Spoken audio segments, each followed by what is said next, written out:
The 20th ranked cornerback in the country, Christian Williams, will be part of the Canes Surge 19 recruiting class. The four-star recruit from Daphne, Alabama, was originally committed to the University of Alabama, but flipped and signed with the Canes yesterday. Dr. Buskirk and other researchers are hoping that these goggles will be the new standard in concussion assessment. They were killed 1 year ago at Marjorie Stoneman Douglas High School, and events are being held across South Florida today to mark the day and remember the lives lost. Just more than a week after a neo-Nazi sympathizer opened fire in a synagogue in Pittsburgh, Pennsylvania, killing 11 people and injuring more than a dozen others, communities all over the country, including here at the University of Miami, are working to move forward. All of the items in the store are donated, and one of the graduates of the LEAP program actually makes these handmade soaps. The pedestrian bridge has made the University of Miami and the surrounding community much safer. Thanks for staying with News Vision. I'm sports reporter Madison Brown reporting live at the Watsco Center. The number 25 ranked Canes are currently leading number 4 ranked Notre Dame 22-19 at the end of the first quarter. And the women's basketball team unveiled Adidas Celebrating Black Culture uniforms tonight. The men's and women's basketball teams will be wearing these uniforms all throughout February for Black History Month and to celebrate culture and inclusion. Hi, and welcome to Athlete of the Week. I'm your host, Madison Brown, here with Dane Dunlap from the tennis team. Dane, I wanted to ask you, how did you end up here in Miami? That's right, Isaiah. Pittsburgh was no match for UM, and now select Hurricanes are being recognized for their conference performances, but not without a few snubs. That's right, wig up! UM's annual dragout event is tonight at the Shalala Student Center. This is the size of last year's 2-kilo turnover chain, but this year's is 3 kilos. So add this, and that's how big the new chain is. I'm here at the UC patio for the Council of International Students and Organizations International Week. This year's theme is Worlds Imagine. After a hot start to the season on defense, 3 Canes were honored this week for their on-field performance. The Cuban Constitution will see changes after voters overwhelmingly approved its ratification in a historic referendum. Thanks, Alexis. For this week's Play of the Day, we take you to Athens, Greece, where AEK Athens faced off against Bayern Munich in the Champions League. And while AEK had home field advantage, Bayern's Javi Martinez silenced the crowd. In the 61st minute, no score, Bayern Munich gets the ball. He shoots, he does not score. Oh, wait, he does. The ball is in the goal. Was that pinball or soccer? I couldn't tell you. They show us one more time. Number 8, Javi Martinez with the goal, bringing Bayern Munich to a 1-0 lead. His teammates rushed to congratulate him. It was definitely a team effort. The crowd is loving it. Bayern Munich went on to defeat AEK Athens 2-0, and that, folks, is your Play of the Day.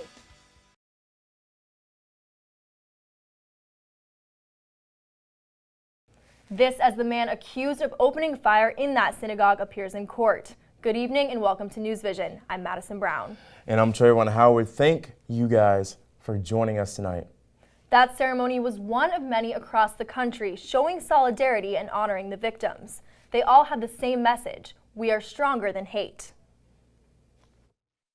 UM student Brandon Jackson came to the Rock on Monday night to honor the memory of the victims killed in a synagogue shooting in Pittsburgh.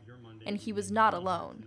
I saw the UM community coming together, not just Jewish people. There were Catholics, Muslims, Christians, atheists, people who don't even follow a religion, people who were just friends with me, people who lived in Pittsburgh.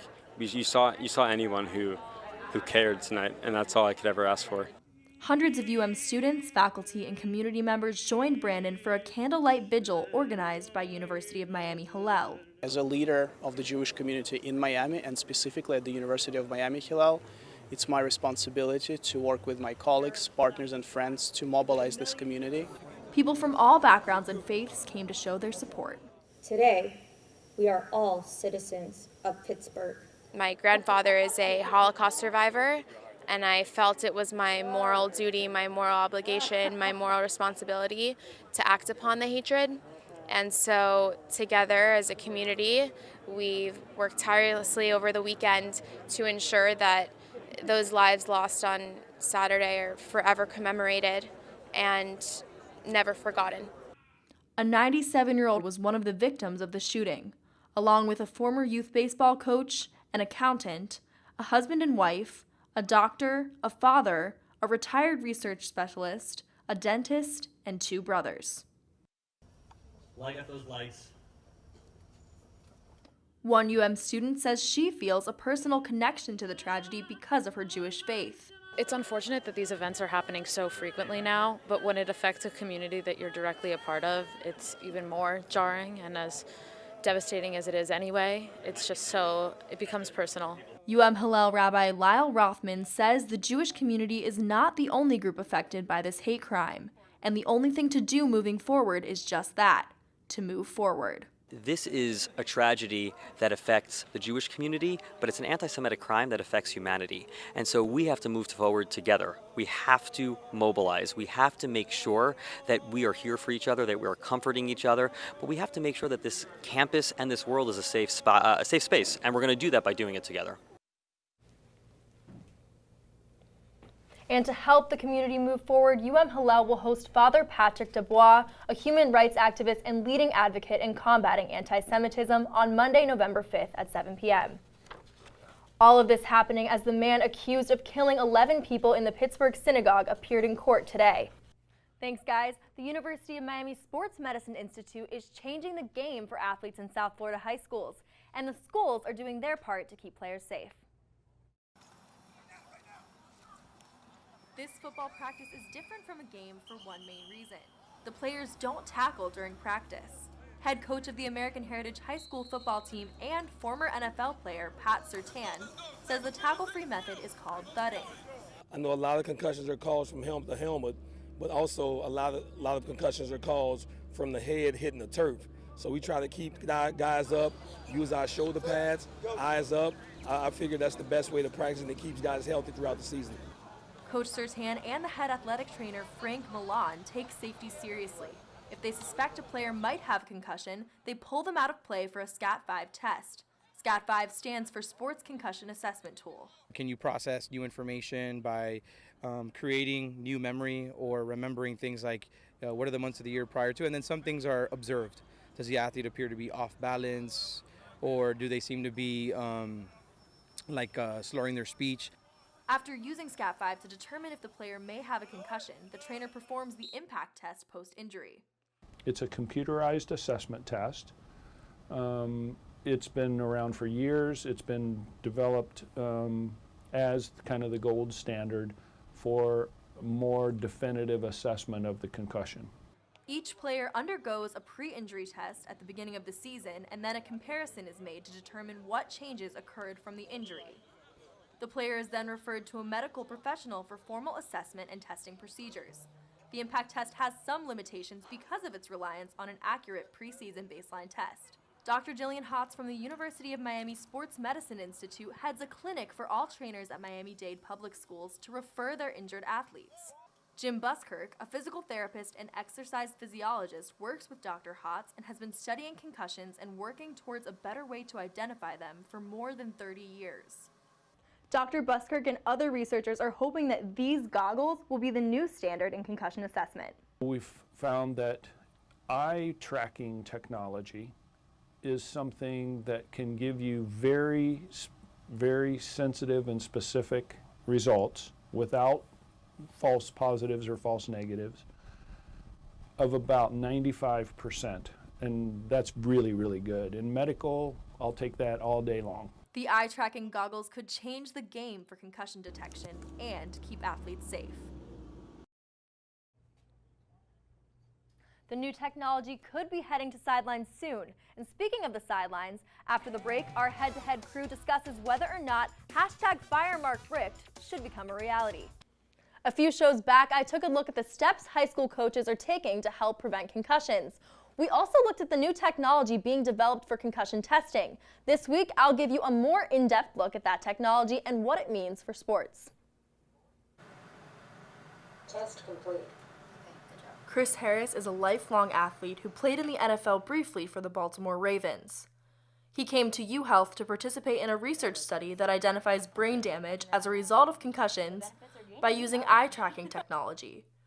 The goal of the technology is to more accurately determine the extent of traumatic brain injury. I don't think the coaches will like it, especially if it delays how fast you're back playing. Chris has had about 6 concussions throughout his football career, but his most serious head injury happened during his junior football season at Elon University. Went up for a ball, like jumped for a ball, and got flipped upside down and landed on top of my head, and I got knocked out cold. All I remember is seeing the ball in the air, and I woke up in a golf cart driving off the field. Chris only stayed off the field for about 3 to 4 weeks after that concussion. Chris is one of 29 participants so far in the study conducted by UHealth. Technology over the past several years has allowed us to measure things that before we weren't actually able to measure. The eye tracking goggles used in the study are unique because they measure brain damage based on eye movement. The patient puts the goggles on and does various tests, such as following a dot as it moves around the screen and focusing on crosshairs while the light changes. This one, you get tired, and you can no longer accommodate as well. Those tests that she's doing might be able to give us an indication that somebody is ready to go back. The need for hard data like that is important because even NFL players have admitted to putting the game above their health. Former NFL quarterback and Super Bowl champion Peyton Manning told ESPN that he would taint preseason baseline tests to hide possible concussions. Quote, "After a concussion, you take the same test, and if you do worse than you did on the first test, you can't play. So I just try to do badly on the first test." End quote. There's a lot of pressure to be back as fast as possible, but at the same time, as it's coming out more recently, the concussion protocol is delaying that. However, UHealth Dr. Jim Buskirk says that the eye tracking technology will also be able to help with rehabilitation after concussions. Our challenge will be to use that data to develop rehabilitative techniques and technologies. The eye tracking technology is a big step forward from current concussion tests, but it still has a long way to go. The technology that's been developed is a great step forward, but it's not the end-all of end-all yet. Chris thinks that the new technology and research is a step in the right direction for sports. It'll definitely make it safer, just finding something and doing the correct research to find something that will actually work. I actually got a chance to try the goggles out for myself. I took part in a series of tests where I followed a dot and reacted to light changes in the screen. The doctors could track my pupil dilation and eye movements, and then I was able to look at my results, so it was really cool.